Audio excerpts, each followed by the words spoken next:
કચ્છ કરણાવેલમાં પ્રથમ વખત દિવ્યાંગ સપોર્ટ સેન્ટર માતાના મઠની ટીમને પ્રતિનિધિત્વ કરવાનો ગૌરવપૂર્ણ અવસર મળ્યો હતો। આ સિદ્ધિથી સમગ્ર લખપત તાલુકાના દિવ્યાંગોમાં આનંદ અને ગૌરવની લાગણી પ્રસરી છે। દિવ્યાંગોની પ્રતિભાને મુખ્ય પ્રવાહમાં લાવવા તથા તેમની કળા અને ક્ષમતાને સમાજ સમક્ષ રજૂ કરવા માટે આ એક મહત્વપૂર્ણ પગલું સાબિત થયું છે।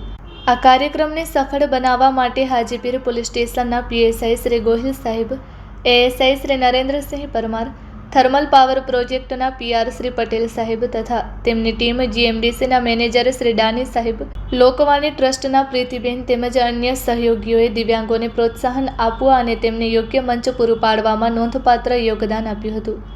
દિવ્યાંગ સપોર્ટ સેન્ટરની ટીમે તમામ મહાનુભાવો, આયોજકો અને સહયોગીઓનો હૃદયપૂર્વક આભાર વ્યક્ત કર્યો છે। સાથે જ આગામી વર્ષોમાં વધુમાં વધુ દિવ્યાંગો, વિધવાઓ, નિરાધાર વ્યક્તિઓ અને અન્ય પ્રતિભાશાળી કલાકારોને જોડીને વધુ વિશાળ કલા અને કૃતિ પ્રદર્શનનું આયોજન કરવાની પ્રતિબદ્ધતા વ્યક્ત કરી છે।